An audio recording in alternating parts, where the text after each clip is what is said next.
Welcome to the Superheroes Everyday Podcast. I'm Danny Horn. Thank you for joining us. On this podcast, we talk about pivotal moments in superhero movie history. Today, we are addressing the 2016 Afternoon of Justice, Justice League. Now, I know you've got a busy day ahead of you, so I'm using the Sid Field 3-act structure to break up the episode. This is Act 1 of Justice League, and then I'll be releasing Act 2 and Act 3 later on in the week. And now I want to introduce my guest. Joining me today is Robert Fairs, former movie and arts critic for the Austin Chronicle. Robert, hello. Hi, it's great to be here.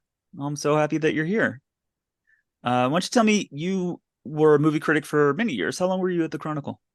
I was at the Chronicle for 35 years total. There was a little break in part of it, but I also wrote movie reviews for a magazine in Austin, Texas for a while. So I probably got about 10, 15 years worth of movie reviews stocked up when you add it all together. So you got to see all of the superhero movie development kind of happening in front of you. Well, see, I grew up on comic books. So the idea of actually seeing a real superhero movie on the big screen was something that it felt like a dream come true.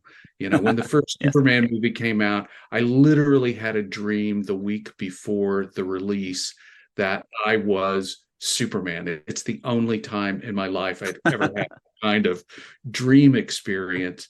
And I believed I could fly. So I was primed for the movie when it came out. Yeah.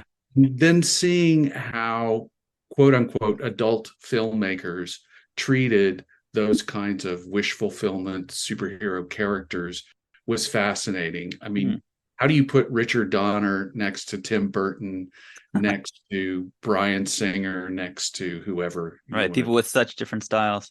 Such different styles. And they all wanted to put their own stamp on it, which wasn't always what the comic books wanted to say those characters represented. And you also, one reason why you're qualified to speak on this is that you did voice work for 2 DC Online games. You told me about that. I do. Yes, I have. And, you know, there's, God willing, I'll be able to do some more of that. But yeah, it was really a lot of fun.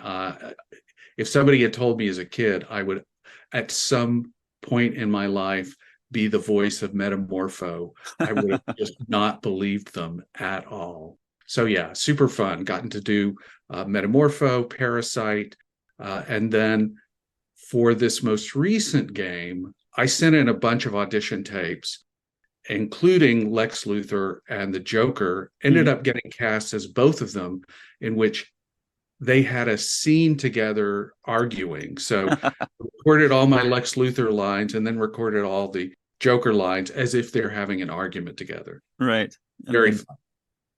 Now, it does worry me a little bit because you played the Joker. I assume that you went method, like Jared Leto.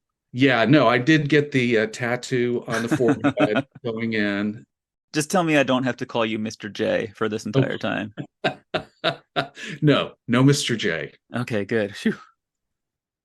We are talking today about Justice League. Oh boy. Which is, it feels like a contested topic for some reason. The reception and the level of historical revisionism around the release of this movie is very complicated. Well, yes. And I feel like the whole idea that it started as this dream project of Zack Snyder's, and then ultimately through family tragedy, he ended up walking away from it. And the person that they pulled in seems like the least likely person who should have taken over the project. Yeah. Joss Whedon having done the Avengers, and this movie so desperately wants to be the Avengers. I mean, the structure of it, everything, the bones are all the same as when you look at Marvel's movie. And then people just didn't love what he did with it, what Whedon did with it. So yes, this bone of contention down to the point of the Snyder fan base, you know, rising up in arms and saying, release the Kraken. Right. And then getting it, and then they're still not happy. I see them being unhappy on a regular basis on Twitter. I think at least they're unhappy people. They're just unhappy. Well, I'll tell the story a little bit. That Man of Steel came out in 2013, number 5 for the year, got 56% on Rotten Tomatoes. It was fine, but not amazing. And then they shot Batman v Superman in 2015. And before that movie came out, Zack Snyder and Chris Terrio were writing a script for Justice League. And a few weeks before they started shooting in 2016, Batman v Superman came out. And it was very disappointing to everyone. It was number 8 for the year. And the reviews were just brutal. It got 29% on Rotten Tomatoes. How do you think the executives at Warner Brothers They didn't reacted take that to well. that idea? And well, the thing that really got them scared was that Batman v Superman was number 8. Deadpool was number 6. Batman v Superman was supposed to be this huge tentpole.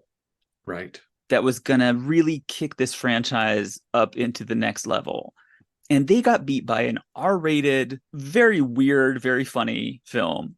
Right. And they started getting pretty nervous around kind of the tone of this film and how serious and how dour it was. Right. And, honestly, the one thing that keeps getting sort of left out of the story is prior to this, Zack Snyder had made Watchmen. And I think there was a sense that, holy crap, he might be turning Justice League into another Watchmen, in which case we can't count on any bankable box office all for Justice League. What do you think that would mean, like, if it turned into Watchmen? Well, I mean, honestly, it kind of did turn into Watchmen, especially if you watch the Snyder Cut. Mm-hmm. It feels like what Snyder believes makes it an adult film, a serious film, is extra violence in slow motion. It's kind of like, as long as that's what you believe, you're only going to be appealing to people who share that worldview, which is, I think, not the majority of the movie-going public. Right. There's only so much, if you want to oil up Spartan warriors for 300, that's fine. Yeah. But as far as Superman, Batman, Wonder Woman, Aquaman, these quintessential mythic superheroes, it's not going to play the same way. Yeah, the thing that baffles me completely is the black and white cut. That after the Snyder Cut was released, HBO, I believe it was just like a week later, released the Justice is Gray version, which is the same film. What the hell is that? What does that even mean? Justice is Gray. I know. And that is just like, that, it feels to me like that just disqualifies Zack Snyder from making comic book movies ever again. I will tell you, I do think it's beautiful in that way that black and white cinematography can be. I came away feeling like it was Raging Bull directed by Cocaine Bear. It just kind of had this beauty with this insane level of, I don't know, but it wasn't superhero energy. It was some kind of weird energy. Well, definitely just doing things in black and white is the opposite of comic books. It's the opposite of superheroes. Right? We consistently hear superheroes referred to as 4-color characters. Yeah. Based on the old printing idea. But the whole idea is they're in these colorful circus costumes. Yeah. And you bleach all of that out. What are you left with? Right. Yeah, no, I totally didn't get it. And Warner Brothers, they started getting nervous about this. And I've got a couple of quotes. John Berg was a producer who said, we accelerated the story to get to the hope and optimism a little faster. This is them kind of like trying to change the script. And Jeff Johns, another producer, says the film would be hopeful and optimistic in comparison to previous films. So they were pushing hope and optimism pretty hard. Were they? They were trying. And that ultimately is kind of, that explains, I think, what happened once they wrapped filming. So they wrapped filming October 2016.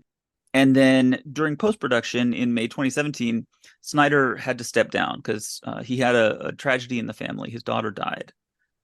And they needed somebody else who was going to come in and not just do the post-production on this movie, but Warner Brothers was so nervous about this. Yeah. They said, we actually need somebody to rewrite it, reshoot it. So there's various things that Joss Whedon was charged with doing. He had to cut the movie down to 2 hours. The cut that Snyder would have wanted would be about 4 hours. Remove all of the material that was supposed to throw forward to Justice League 2 and 3. So Whedon took all that out. He took backstories out from Flash and Aquaman and Cyborg and completely rewrote the Superman resurrection and kind of everything that happened after that. And he added a bunch of jokes. He added kind of like lighter dialogue, more hope and optimism. And people didn't like it ultimately when that came out. It came out kind of as this like Frankenstein creature. You take sort of Zack's Justice League and the Avengers and try and put them together. It ended up at number 10 for 2017, made $229 million, 39%, which is actually better than Batman v Superman. So it did manage to win over a few more critics. Let's get into Act 1. Movie opens with kids making a podcast. I don't know how they got the idea that making a podcast about superheroes was a worthwhile thing to do, but they are here to interview Superman and his invisible mustache. Do you want to get into that whole thing of why his You upper lip have looks to. so weird? Yeah, you can't avoid that right here at the top. So here's the one other thing I want to. I imagine a meeting, the first meeting of Jeff Johns or any of the other executives with Joss Whedon saying, "Okay, so Zack has already spent $250 million making this 4-hour movie. We want you to cut it in half, and we'll give you 10% of that amount to reshoot half the movie. Was that okay? We can live with that." And by the way, and has been off making a Mission Impossible movie, and he's grown a mustache. Yeah. So if you want to use him in any of your footage, you need to digitally erase the mustache, which they did, but not really well. So all of Henry Cavill scenes look kind of creepy. There was a negotiation that I read about where they actually negotiated with the director, Christopher McQuarrie, who was directing Mission Impossible Fallout. And it was possible. He actually said that Cavill could shave the mustache if they gave them $3 million, and then Mission Impossible would digitally fill the mustache in. But Paramount execs apparently nixed that idea. They didn't want to do it. And so Justice League. No, my question for this is, how about he shaves the mustache and then on Mission Impossible you put a false mustache on? Isn't that Danny, a thing? that's way too logical. We're talking about Hollywood. It's bizarre to me. It feels like this is a problem that has been addressed in the theater. How to put a mustache or a beard on somebody. Honestly, it feels like Hollywood executives are measuring each other's mustaches to see who can win. Yeah, who can do more digital stuff. On the upside, people really like Mission Impossible Fallout. So, happy ending on that story. The problem with the mustache for me, he like you say, he looks bizarre with it. It looks wrong. And it's the very first thing that you see in the movie because of this sequence. Right. And the whole point of this shot is the expression on his face. And they give you like a portrait aspect ratio just to make sure everyone's looking real hard at his face. He has been asked a question which he doesn't completely answer. Mm-hmm. So as an audience, we have nothing to do but look at his face and try to read his expression. And it seems to be morphing into some plastic goo. So you cut the scene, right? Like, it's the obvious thing to do. It's super easy cut to make. You would think. Yeah. And my theory about why it looks so weird is the SFX people just saying, like, you're going to cut this, right? Like, obviously you're going to cut. We're not going to put a lot of effort into this because you're looking at it and it's super easy to cut. So you're going to and so this ended up just not being a thing that they paid as much attention to. And it's the first thing in the movie. It is baffling. Meanwhile, on the roof, high above a sleeping Gotham City, there's a little hamburglar sneaking around with a little to-go bag full of I don't know what. And then we see Batman, our hero, the world's greatest detective, jumps onto the roof, beats the guy up the way that he does, gets him on a rope, gets him on a little batarang, and then just kind of tilts him out over the roof so that he's going to fall. And the burglar says, "What do you want from me?" And Batman says, "Fear." Because that's the only thing he ever says. Fear. They can smell it. And that's so I've got a question about that as well. The parademons. He's hunting for parademons. Apparently they feed on fear, and I don't know what that could possibly mean.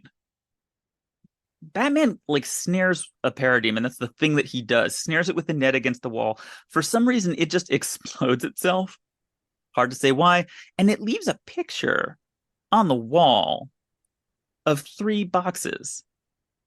I want to be at the orientation meeting where the HR guy says, "So we've you've got a great 401k plan. You get to travel extensively, this new job, and Yeah. if you're ever caught, you explode into a bit of parademon graffiti." It's like, and somebody says, "Excuse me, what?" It's so weird that it just happens. And yeah, the 3 boxes. It feels to me like one of those McDonald's Monopoly games where you like peel the sticker off and you see like what's the little game piece underneath it. Yes. So that's, I've peeled this off now. I've gotten this information. I guess Batman's probably been spending a couple of days just dangling people off of things. And he keeps like peeling it off and just getting like, "Sorry, you're not a winner." This probably is the one where he actually got like the real piece. Right. And then suddenly he couldn't be less interested in the Hamburglar. Yeah. No. It's like suddenly you're talking like, "Oh, we cooperated on this plan the Yeah, whole right. time." This was a good plan. Yeah, he sticks around. They have like a little post-game wrap-up. Yeah, and it's just as easy as can be. "Oh, I guess this is about Superman dying." Right. Yeah, I guess so. See you later. Bye. Have fun with your crime. I mean, that is the thing with these superhero movies. I don't think in all of the episodes that I've done, any of these movies have had a superhero fighting crime in any way. Right. I believe they all just have like complicated origin stories, basically, or major world-threatening events. They have no real interest in these guys. Absolutely. It's got our eyes set on the big prize, the big promotion. Mm-hmm. I want to get that corner office, so I can't Right. concentrate on these little things. Little ones, yeah. I've got to snag the world shaking account. Right. That's what's going to get me the corner office. And here we are with the world shaken. There are sad memorials around the world. Everybody appears to be very sad. Yeah, it's so emo. And honestly, I had to look because I knew there was going to be a lot of slow-mo in this. Mm-hmm. 7 minutes in, Yeah. and we're doing slow-mo, not for a fight scene, but for people grieving Yes. over Superman. And one of the ways that they're grieving is that they're kicking fruit. They make a very big deal. There is a crime happening on the streets of, I'm going to say, New York, where guy's outside a bodega and he kicks some peaches and oranges, and that appears to be an affront to humanity itself. Wow, that's scary. That is Really so scary is. watching somebody kick fruit. Kick fruit, I know. And then the cops come in and arrest the fruit vandal, like just to make sure that we know. And there you go. That is life after Superman. It's difficult. Yeah. Superman would have never let anybody kick citrus that way. No, he had some respect for the food pyramid. Exactly. Yeah. So then we're in London at the Old Bailey, where Wonder Woman apparently just hangs out on the roof and waits for something bad to happen. And today she has made a lucky guess on that. Stands on statues high above. It's like, okay. Oh, down there. Looks like this is happening down there. Yeah. And this is a little bit of crime. This is the big crime, where a bunch of scary mean dudes get out of a van. They start shooting everybody. The Old Bailey does not have like the tightest security. They've got a metal detector, but it turns out Pretty easy to step to the side of the metal detector and just shoot all the people. They actually, it's a little bit of an instruction manual on how to do this. Like, you don't worry about the detector because you just shoot the security people and then you just go on and do what you're doing. Right. and it's very clear because these are superhero movie physics. Hmm. Bullets never ricochet in No, buildings like this. no, of course So if you're going to shoot it, it's either going to land in somebody's body or it's going not. to vanish on impact Hmm. against the wall. But Wonder Woman is here. All these mean men, they have a mean briefcase with a plastic explosive. This is a reactionary terrorist group. It's hard to know what they're reacting to. The guy, his catchphrase, basically, is down with the modern world, back to the dark ages and the safety of holy fear. Which appears to me to be the age when men still wore hats. So I think That's I what he think he's wants. trying to get us back to a point where men wore hats, and then civilization will be reestablished. Yes. There's a lot I don't know about terrorists. I feel like terrorists usually have a more specific ask than this. You're right. Good observation. It feels like blowing up, and especially for the civilization rocking effect that he's hoping for, feels to me like blowing up one building and Mrs. Abernathy's homeroom class is not really going to turn off the modern world. That's not a thing plastic explosives can accomplish. But here is Wonder Woman, hits all the guys. She takes the briefcase and jumps and then throws the briefcase real high into the air. And that's the end of that briefcase. And then what I think is a really fun scene is then the mean guy's like, all right, screw it. Well, at least I'm gonna ruin this class trip. So he just starts machine gunning all the hostages. And Wonder Woman comes in and she can ricochet every bullet with her gauntlets. Bang, bang, bang, bang, bang. And she just takes care of them all the way down the line. That is a more satisfying use of slow-mo. And I feel like Wonder Woman's appearance here is so much more satisfying than Batman's. If we're being introduced to Right. these superheroes who will eventually form a great team, nobody explodes into goo Right. when they're caught, and she successfully interferes. It catches the bullets or deflects them in a way that ensures that Mrs. Abernathy's homeroom does not get injured. And she appears genuinely concerned about the welfare of these girl students who were there.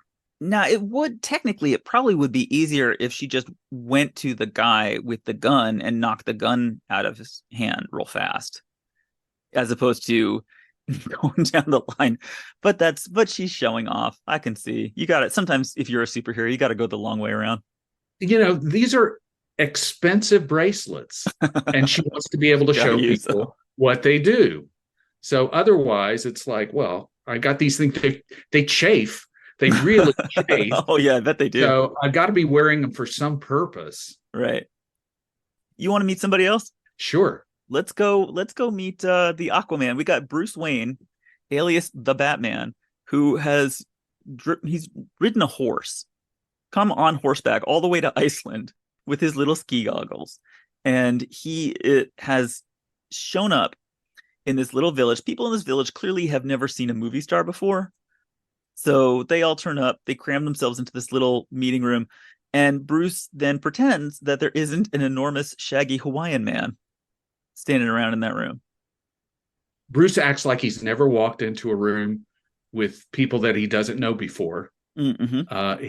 He is a kind of privileged jerk, rich privileged jerk who comes in and just sort of expects everybody to answer his questions. Mm-hmm. I have thought many times about your prescriptive for when you introduce a character, what needs to happen for the audience to respond favorably to that character. And that is make a friend, make a joke, and then make something happen that moves the plot along. And he succeeds in none of those.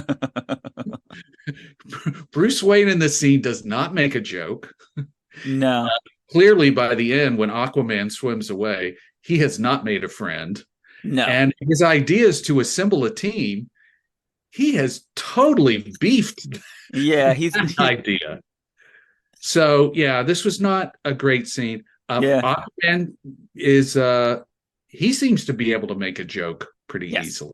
Yeah. I think we end up wanting to see more of him. And when he strips off his shirt, Yep. well, yeah, you absolutely want to see more of him. Yeah, absolutely. Aquaman does not want to go with Bruce, tells him that he's out of his mind. He takes off his shirt, as is correct and proper, and swims away. So this is the refusing the call thing, which Victor Cyborg does as well, because it's part of Joseph Campbell's goddamn hero's journey thing. So that's an unfortunate thing that gets in the way of plot development.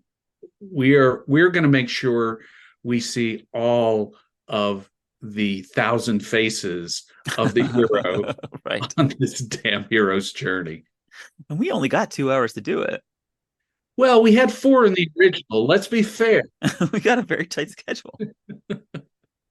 So we got a cute little scene coming up where Barry Allen, Ezra Miller, is online trying to get into the prison and does a cute little prank that only the Flash can do, where someone bothers him for a moment and he uses his Flash powers exactly as they are intended, which is to draw all over the dude's face. I guess we should feel lucky that he didn't pants the guy.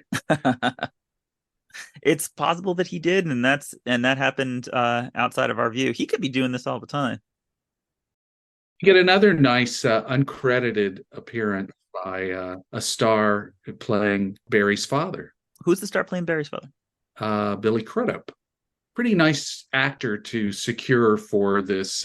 I'm your criminalized dad coming in to tell you how much I love you. I love you, and how I want you to stop coming in to see me, please. I love you so much. I really just get out of here. I think Barry's dad knows what's going to happen with the Flash, and he is as sick of Ezra Miller as the rest of us are.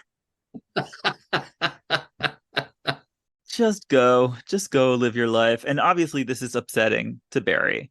So I expect he's going to Florida next to go start a fight in a karaoke bar. That's the next step. Yeah. It seems like everybody's got dad problems in every superhero movie, because next up we got Victor, Cyborg, who has some issues with his father as well. So here's Silas, who's Victor's dad. He's been using this mother box that he is calling a change engine, and he wants to hook it up and just keep experimenting on his son. We saw in Batman v Superman that he basically peeled Victor apart after an explosion, a car crash, something like that. Yeah. Tacked him up on the wall like an art project, and he has used his change engine. I imagine what he just did was a couple of jumper cables, just hooked it right up, because there's no interface on this thing. I don't know how he actually managed to get anything out of it. It's completely unexplained. At least in Zack Snyder's Justice League, we get a little more of Victor's backstory and see the accident in which he was ripped apart. It must have been a hell of a car crash to basically just take him out from the thorax down. Because he apparently has no legs. Nothing below that. Nothing. Yeah. What we are learning about the mother boxes is that they're kind of the thumb drives of Apocalypse. Yeah. So the thumb drives are kind of plugged into Victor's head and are downloading all this shit that he has no way of knowing why it's coming into his head. We don't really see any of that, actually, now that I think about it. Basically, what we see is the typical, like, I have the whole internet in my head. Right. So he scans through information, but it's all about Earth. We don't see anything about how he's got the secret to life or rejuvenation or anything useful. No, if the mother boxes were cool, they'd do the whole 12-year Marlon Brando education of humanity thing. But no, mother boxes are just we're gonna hear about these trees. Little things. They're just gonna plug it in and download. And he is now a horrible robot monster. So Victor, as you said, like with the Aquaman, he has a couple of strong lines, which you could imagine are jokes if you want to stretch a point, but he definitely doesn't make a friend. He doesn't make anything happen. He's going to be resisting making friends for a while. So again, it's another character that's actually really hard to connect with. Right. He just kind of like is grumbling and acting sorry for himself. Yeah, he's the surly teen, he doesn't even have a room that he can go in and slam And the slam door. the door.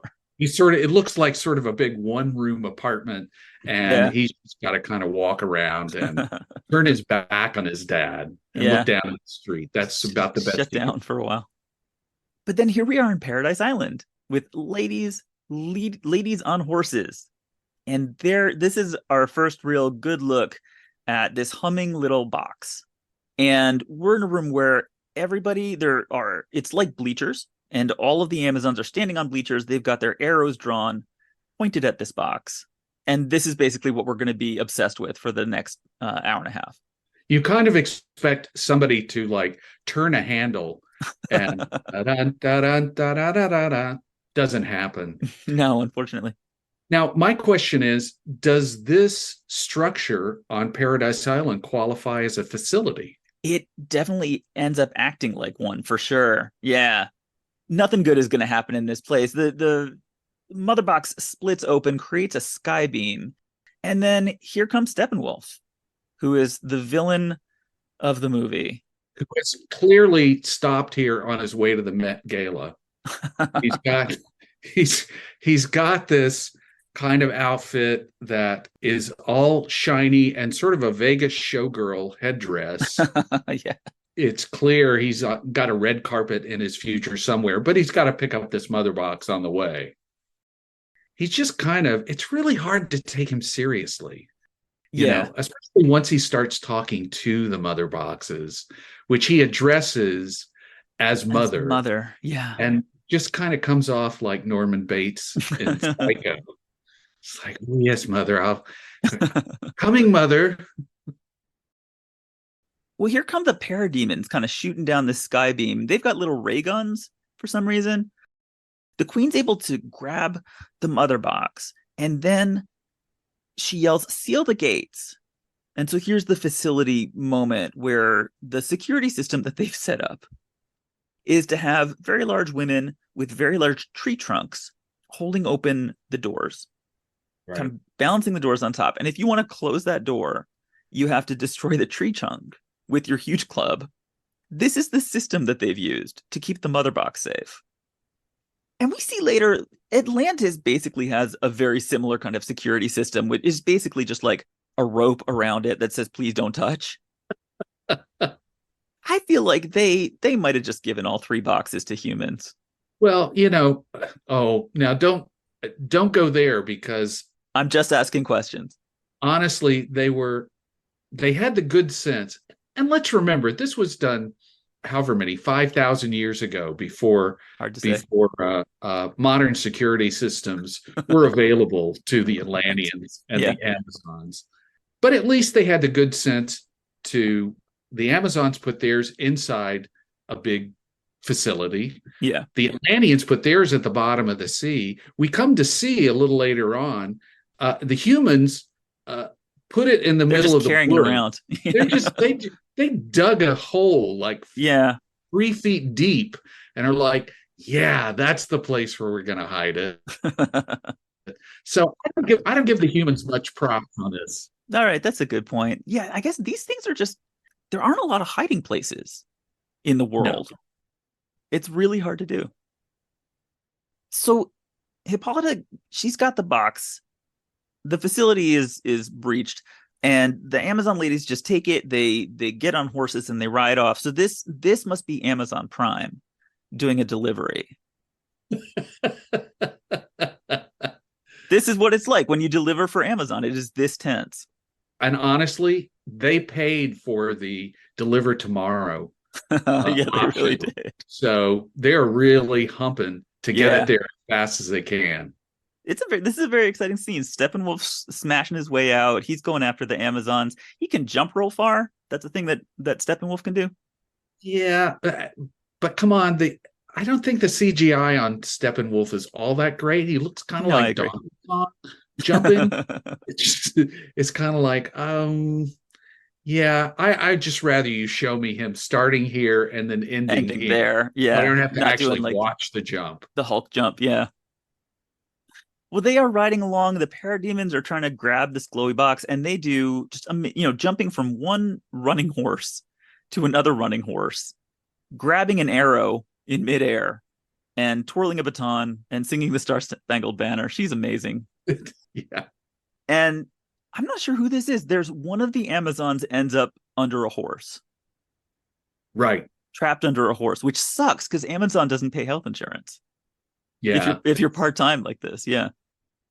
And so then Steppenwolf gives us a little speech, which is actually a pretty like Snyder Bros speech, where he says, "After the Unity, you will join my legion. You will love me. You all will." And that's how the Snyder Bros feel. I have a Snyder Bro quote all saved up for this. I went to forsnydercut.com, and this is basically the issue. It says, over a 2-year period, we faced opposition from formidable adversaries, but with passion and compassion, we changed Hollywood forever. Once maligned for daring to celebrate Zack's films, we now stand proudly in front of the human race, waiting for others to join us in the sun. In front! They think they're in front now of the whole human race. That's a lot of people to be in front of. So it feels like Steppenwolf is basically has that same kind of message. Like, you are fighting me, but pretty soon, with passion and compassion, I will be standing in front of the entire everybody, and we're all supposed to love him. He disappears in a sky beam, like apparently he can do whenever he wants. And Hippolyta gets this great idea, which is to set something on fire and hope that Diana Prince is watching television. Cross those fingers. She's got to be watching TV at some point. If the fire is big enough and the tourist attraction is famous enough, then we'll get this on the news somehow. So yeah, she shoots a flaming arrow all the way across the sea forever. And there's Diana Prince at the museum. At the Louvre, like you do. Like you do. And I have to wonder, so she went out of circulation after World War I. Yeah. Has she been working at the Louvre all that time? Because if so, her 401k has got to be through the roof. She could retire, I don't know, like a princess. Well, it's a very big statue that she's dusting, and she's been dusting it very carefully. Oh, yeah. So that's a project that took her a while. That did take her a while. And it's a shame she's getting real close to the end of it. She's almost got all the way up to the top. And then she gets interrupted by television news, as we all do. Fortunately, in the Louvre basement, they leave the TV on. Yes. Nobody is doing anything important down there, no. Except, I guess, brushing dust off giant statues.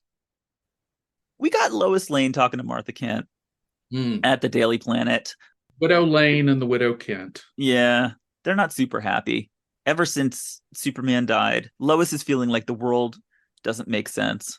And you can tell that she's a good reporter because, yeah, if you're living in this movie, the world doesn't make sense. Like, that's a good observation, actually.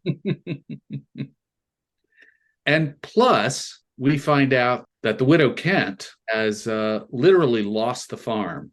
Yes. That those damn banks, as she puts it, have foreclosed. And this, to me, is the scene that really sets this movie as being about real estate. Steppenwolf clearly wanted the planet Earth as a retirement home for his 3 mothers. Right. He lost it, and I think he's been bitter about it ever since. So it's about reclaiming that. You're absolutely right. Yeah, this is basically, it's about gentrification. Yeah. And turning everything into a hellscape. Yep. And then we are in the Batcave, and Diana busts in and finds Bruce building a prototype troop carrier, apparently just straight up on his own. And I have to say, I don't know many people who would work in their garage in clothes that nice.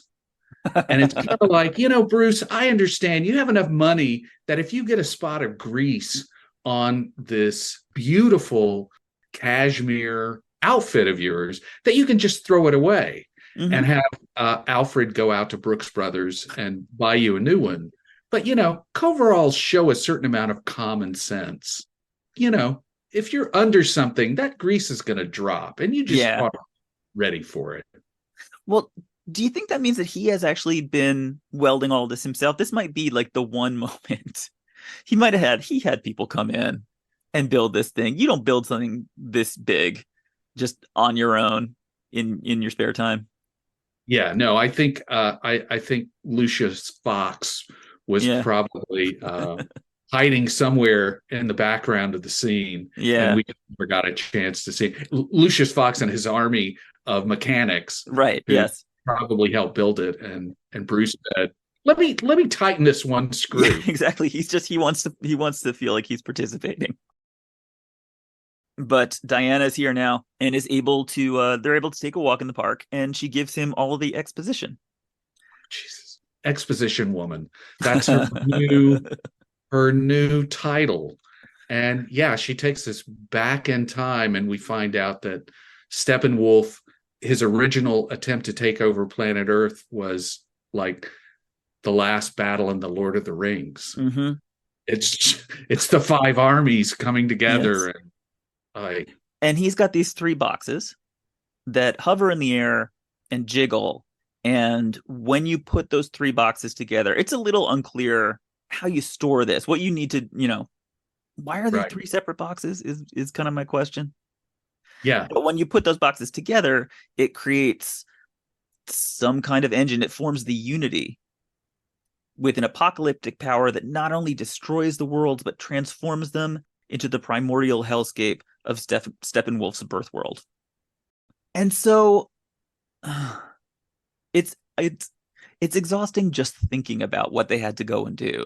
They had to form their own unity of Amazons, Atlanteans, and apparently, we were informed, all the tribes of men fighting side by side, except for black people. There's not a single one. yeah, I looked real careful, and there's not a single one of them there. There are people with green rings from outer space, and yes. not a single person from the south side of the equator. So that says to me there might be some kind of, for Snyder and for Whedon, there might be some kind of blind spot as far as the definition of heroes and what heroes means. Right, right. But all the people, all of the white people, managed to get together, drive him back, and he had to retreat. They drove him away like a little coward. And he swore our alliance would crumble, that darkness would cover the earth, and that he would return when it did. Or possibly the other way around. It kind of depends on what the fuck he's talking about. So they had to separate the mother boxes. The Amazons got one, which they surrounded with leather bikini ladies, and the Atlanteans got the other. The guys who buried the box, like you said, in a shallow hole next to a tree, and then you just kind of like forget which tree it's under. So there are three mother boxes on Earth. Steppenwolf doesn't have any, and he goes away. And then this is my concern here is the trigger. The trigger for all of this, we are told again and again, the mother box is activated because Superman died. When he went away, there wasn't a Superman. There's been a Superman for, what is it up to this point? Like 35 years, I guess, on Earth. That was millennia ago. This effectively immortal being who waits for thousands of years. And then Superman comes and makes a couple of movies.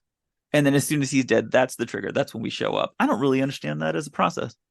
We get no clear message about this. It's just sort of like, when you leave that electronic product that you replaced with some other newer, shinier electronic product Yeah. in the closet, and you just kind of forget that it's there. You haven't thrown it away, but it's just sort of there. And it's like, oh, if I put new batteries in it, it still works. And the mother boxes, I guess, sort of feel like They work like that. Superman's death is a new battery for them. I don't know. It really doesn't make any sense, does Yeah, it? it gets them all agitated. Yeah, And what the hell has Steppenwolf been doing all this time? that is a good question. It has been what, 5,000 years? Oh, at least. Does he go to a different planet, do you think? Because I thought the idea is like he goes from planet to planet and makes these planets into, maybe those are the only mother boxes that he has. He spent the last 5,000 years just trying to like track another one down and can't do it.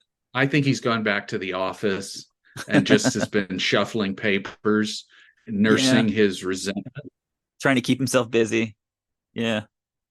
I have to say, whatever his plan was, like wait until the mother boxes activate, like for the last 5,000 years, everybody's been making kind of snide remarks and giving him sort of, backwards looks and stuff. I gotta say, he nailed it. They really did come back to life. He really did get to come back and do something about it. So that's a lot, that's a laugh on all those guys. And the parademons, all they talk about all day is their all fear diet. It's like people on paleo, except it's less annoying. They're bragging about it, and all the other different demons that they interact with. They keep trying to say, man, you really ought to try. Fear, I've been shedding. I've just been shedding weight on this fear diet. And everybody else, do you think they all have like different emotions? Is this kind of like the Care Bears, but the other way around? There are some that are like sleep. There's some of them are feeding on sleepy people. You never know. You never know. Wonder Woman's going to go see if she can get in touch with Cyborg, but Bruce is now heading towards Barry Allen, the Flash. And so what we see is Barry comes to his weird little hideout, unlocks the door, he opens it, Bruce is inside. Now, I believe this is where Ezra Miller got the idea that he could just go and sneak into people's houses, and that was okay. Now, Alfred has told Bruce that Barry moves suddenly and often, and so it's been difficult to track him down. Clearly, that is not the case, because he has so much stuff in this little abandoned hideaway. He's got like a whole bunch of screens suspending from the ceiling showing absolute bullshit, a whole bunch of bookshelves. What has he been up to in here all this time? It's a good question, because he makes it sound like, oh, I haven't been doing that much. And I don't know, like every meal has come from the bodega. Yeah. But Bruce recognizes his suit as being the same material that space shuttles are made of, so it can resist heat at great velocities. It's kind of like, Barry, are you making enough money to be able to purchase space shuttle equipment? Yeah. Well, he actually, I mean, if there's somebody who can go and swipe stuff without people knowing, the Flash actually may be like the world's greatest thief that we don't know about. Yes. You would think with his father in prison, he might be a little more respectful of letting other people keep their property. But I can't think of another way he could have accumulated all this stuff outside of a grant from the Wayne Foundation. Well, we know that Bruce is soft on burglars. We have learned that. So that's this. Actually, this is. I got to give him points. Like, this is watertight storytelling. We don't give them enough credit. Here they are, standing in front of humanity. Bruce doesn't exactly know what Barry can do, so he just decides to throw a batarang at him and find out. Yeah, and it's totally fine, because Bruce doesn't care who knows he's the Batman. Yeah. So he's throwing a batarang as opposed to anything else a normal human being might carry. But he's definitely out there to say, 2 in 1. Right. I'm here to recruit you. And by the way, I'm Batman. Yeah. Well, I'm also thinking about, there might have been a 6th character that Bruce went and found, didn't know what that person's power was, threw a batarang at their head. It turns out their power wasn't very helpful in that situation. Unfortunately, that's how we lost that dude. Yeah. Well, fortunately, got the tribe of men to bury that person in a shallow hole in the middle of the forest. So nobody will ever find it. How do you get in touch with the tribes of men, do you think? Is there like a phone tree, or do you have to call them all individually? I think what you do is you go to a rooftop in Gotham City, and there's a big light which shows a silhouette of a human man, and just shine it into the sky until And somebody shows up. people know, all the tribes. If you're lucky, it will be more than one man, but it might just be one man. We gotta get a lot more of those lights then, because we got all the tribes. This is tough. Diana goes to a random street corner where he asks her to go, where the lights go out gradually, because that's a thing. He's got that like dimmer setting Yes. where he can gradually turn out all the lights. And then it's basically the same kind of deal as it was with Aquaman before, of Diana saying like, we need you, and he doesn't trust her. And this is, unfortunately, it's more no friends behavior. Like he's not making friends here, and it does not help us to warm up to him. Right. We think he might erupt into a bratty, you just don't understand me. And before he turns his back and walks away. Mm-hmm. And then we have some more beautiful naked Jason Momoa content, which I am totally fine with, obviously. There's a fisherman who's having trouble somewhere in the world, and apparently he got attacked by a parademon. And Aquaman is there, shows up, picks the guy up, brings him into a bar, which is the only place that Aquaman knows how to go to, dumps him on the ground. He ends up with like kind of green glitter on his hands, like he's a kindergarten teacher. It is not clear why parademons are attacking random people on the sea.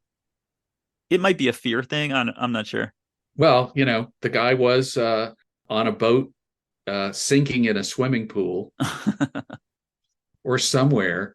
Yeah. And so he may have been afraid enough about that to have drawn a parademon who randomly patrolling the middle of the ocean. Yeah. It's hard to know what the parameters of their search function. Right. Okay, we're going to spread out, guys. You go to Gotham, you go to Metropolis, Mm-hmm. you pick an ocean and just kind of circle it. If you happen to see anybody who's afraid, it's all right. You can stop off. You can get some lunch. But if you get touched, I'm sorry, you get exploded. You explode. So, be careful. You guys be careful out there. But to be honest, we have plenty of you. So it's true. It's not. Our last recruitment drive went really, very really successful. Yeah. We are establishing that Aquaman is cool. I'm going to try to stop calling him the Aquaman every time, but I just had to resist just there. We have to establish that the Aquaman is cool. And they don't actually do most of the typical stuff. They don't play loud music. He doesn't drive a car. What he does here is he just grabs a whole bottle of some kind of alcohol and just guzzles it down as he walks into the sea. Unfortunately, he doesn't have like a meeting to be late to. Yeah, it occurs to me that maybe Wonder Woman and Batman would have had more help if they'd gone to Flash and Cyborg and said, look, we have a friend who has a drinking problem. We need to do a little intervention. And the more of us there are, I think the more likely he's going to be to listen to us. So let's just meet up at this bar, and I think you can help us. He's a bit of a biker dude. So, he's going to get rowdy. He's going to push back. Yeah. But really appreciate this is very important. Yeah. Yeah, they probably would have helped out. And then he just throws the bottle away in the ocean, just litters in the ocean, which feels not on message to me at all. No, it's totally not. But it's a little unclear, the transition from what just happened to what happens next, which is we're in Atlantis now, and the mother box is there and makes noises and vibrates and cracks. And then there's a fish lady who's there, and she's very worried about it. And then another sky beam comes down that hits all the way down into the ocean. And then Steppenwolf is there, killing dudes. And the lady attacks him with, I don't know, fish, something. Hard water. Hard water. A thing that I actually really like about the Aquaman movie is that there are a lot of fish. It's basically a silly fish movie. Here, it's a little disappointing. It's basically Atlantis is pretty underpowered fish-wise. I think there was a change of seasons and all the fish migrated south. Plus, when people have to make these bubbles of air in order to talk, Yeah. Fish get kind of freaked out about that. It's Yeah, like they I'm do. gonna get caught in one of these bubbles of air and then be flopping on the bottom of the air bubble until these people stop talking, because these people never stop talking. Well, I mean, they could feel like if they're on the outside of that, they feel like they're not being included in the That's true. Yeah, conversation. That's rude. That's a pretty rude thing to that do is so rude. every meeting that you have. Aquaman shows up. He's dodging Steppenwolf's axe. They have an underwater fist fight, which is a thing you'd think was basically impossible to do. Yeah. Although I suppose octopi do it all the time, but I don't know how. Uh, Steppenwolf smashes Aquaman up against a pillar, and one thing that I think we should be tracking here is how many head injuries the main characters experience over the course of this movie, because I think it helps to explain some of the decision making that we see kind of towards the conclusion. Meanwhile, somewhere in Russia, near a nuclear power plant, and there's a nuclear family, the one rando Russian family, who, as far as I can tell, are the only people living in this deserted and exceptionally hazardous area. And this, you gotta sigh when you see it, because it's like Man of Steel. Like, you need one family. Like, Snyder is only interested in groups of 4 people, and if there's more than 4 actual people in his movies, he gets bored. Right. Right. So this is the one we're gonna have to pay attention to. Yeah, they live in a housing project that looks almost as bad as the hellscape that Mm-hmm. Steppenwolf is trying to create. And Yeah, it's really like, wow. it would be a lateral move. Exactly. And they hear weird buzzing outside, and they look, and kind of shooting up out of the cooling tower at the nuclear power station, there are all these parademons just coming out in the hundreds, like just shooting out more and more and more. It's basically, I mean, this is video game hench people, Yeah. where there's basically like, there's 2 numbers for Snyder. There's 4, and then there's like a squintillion. So many. And he's just assuming that the audience is not going to be satisfied unless we get the absolute maximum number of parademons. Like, we have a boundless appetite. And the family gets scared and they hide, which is exactly the opposite of what you should do if you see a parademon. Because they Yeah. like fear. Like, the thing you need to do is like look at them disdainfully through a lorgnette and say, like, I'm sorry, have we been introduced? Like, they hate that. They they do. Everybody's always telling them, "Oh, you're smarter than you look." And they hate that. Yeah. It's They get embarrassed and they're not good in social situations. they are so not good. Also, Yeah. they don't like the opera. So when anybody forces them to go to the opera and looks at Oh, them they through, hate that through a lorgnette. Yeah. This is why you should always carry a lorgnette in case you see parademon. I do it. I always encourage other people to do it. Nobody listens. They're critical. Speaking of critical, inside the cooling tower, there are all these parademons, and Steppenwolf does a whole monologue. So now he's got 2 of these boxes, and he says, I know, Mother, you've waited too long for the unity.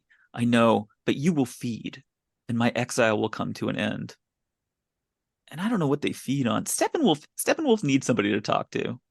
I just kept waiting for somebody to say that all 3 of the mother boxes are named Martha. So Steppenwolf now has 2 out of 3 mother boxes, and if I know action figure collectors, he's going to stake out a Toys R Us and wait until the next shipment arrives. Everybody else, you're going to have to pick it up on eBay. But the good guys are very slowly getting their shit together. It's not exactly Avengers Assemble around here, but we might just make this work. So that is the end of Act 1 of Justice League. I will be releasing Act 2 later this week, and here's what's coming up. Through the cooling tower, there's a lot I don't know about how power plants work, and this is basically exploiting all of my ignorance. Why are we taking that much time so we can look nice for the League of Grumpy Superheroes? Batman basically declares, like, okay, we all have character flaws, which we need to explain to the audience. And if we don't make some kind of half-hearted attempt to overcome them, then Steppenwolf will burn down the world. I remember the last time I was resurrected, I did the same thing. In Zack Snyder's Justice League, he puts on the black suit, which feels to me like Elon Musk and the X logo.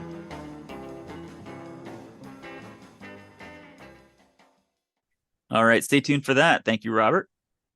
Thank you. I will meet you right back here for Act 2 of Justice League on the Superheroes Everyday podcast. Thanks for listening.